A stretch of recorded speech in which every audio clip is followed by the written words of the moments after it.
Question क्या बोला गया है? फाइंड द 12th टर्म, क्या बोला गया? Find the 12th term of GP when common ratio is 2 and 8th term is 192। यानी फर्स्ट क्वेश्चन देखो बहुत आसान है, आपका होगा सच में आसान है। आर का मतलब होता है रेशियो, दे रखा है, कॉमन रेशियो दे रखा है, कितना दे रखा है? क्या दे रखा है? 2। कौन सा टर्म निकालना है? T12 निकालना है, ये निकालना है। और T8 दे रखा है, T8 कितना दे रखा है? 192। ठीक है, क्वेश्चन को समझना है। आर दे रखा है, T12 फाइंड करना है, T8 टर्म दे रखा है, T8 दे रखा है कितना? 198 की 2 192। सुनो फॉर्मूला तो याद ही होगा, एन टर्म फॉर्मूला जीपी में एनवा पद सूत्र याद है कि भूल गए? T n equal to a r n minus a r n minus t का टी एन की जगह 8, ए का ए आर का आर एन की जगह 8 minus T8 equal to a r 8 में से बन गया। इतनी बात किसको समझ आई पहले बता दो? सबको आ गई? एन की वैल्यू तो पुट करी थी। T8 कितना दे रखा है? तो T8 की जगह क्या लिख देंगे? इक्वल टू में ए दे रखा है तो ए का ए लिख दो, आर दे रखा है तो 2 की पावर कितना कर दो? यही करना पड़ेगा, 2 की पावर 7। 192 इक्वल टू ए का ए 2 की पावर 7 कितना होगा? देखो 2 इंटू में 2 इंटू में 2 इंटू में 2 इंटू में 2 इंटू में 2 इंटू में 2 कितनी बार है गिनना? 1 2 3 4 5 6 7 है, इतनी बार है कि नहीं है? मल्टीप्लाई करो, 2 2 जा 4 2 जा 8 2 जा 16 2 जा 32 है 64 2 जा 120। नहीं समझ आया? अरे मल्टीप्लाई तो करनी थी, तो यहाँ पे क्या लिख दें? 128। ये मल्टीप्लाई का इधर आके तो 192 अपॉन में 128 इक्वल टू में क्या आ जाएगा? तो पहले हाफ से हाफ ऑफ डिवाइड कर, तो हाफ का मतलब समझे? शक्ल देख लो उसकी नहीं देख देख देख देख, अरे देख ले मजा आएगा।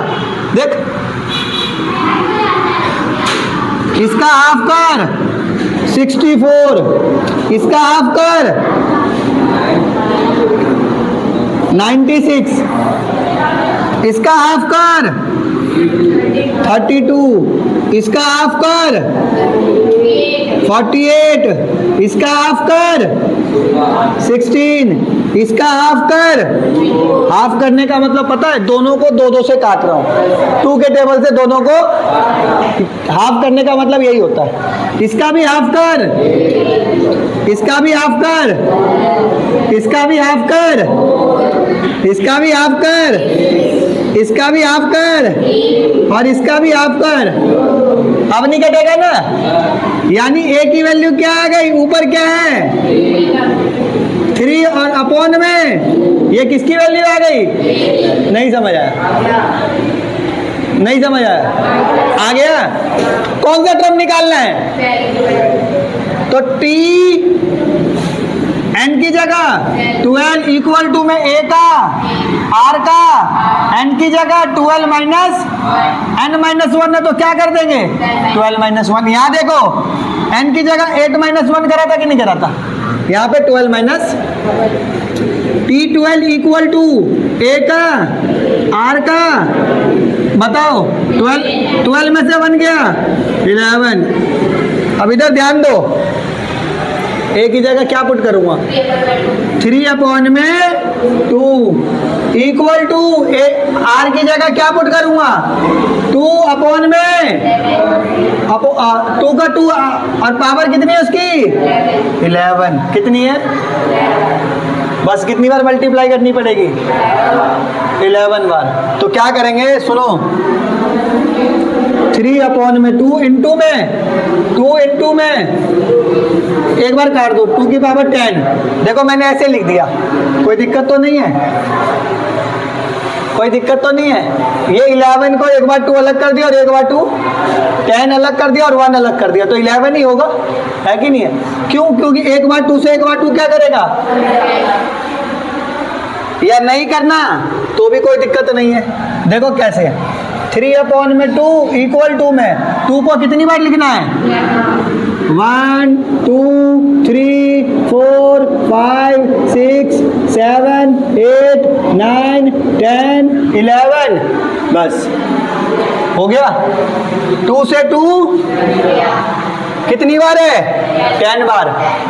2 2 जा 4 2 जा 8 2 जा 16 2 जा 32 2 जा 64 64 2 जा 64 2 जा 128 128 2 जा 2 5 6 2 5 6 2 जा 500 512 2 जा 1024 1024 तो 3 इंटू में 1020 और उसको किससे मल्टीप्लाई कर देंगे क्योंकि 3 ये रहा ना 4 3 जा 12 कैरी 1 2 3 जा 6 और 1 7 0 3072 30 नहीं समझ आया एक बात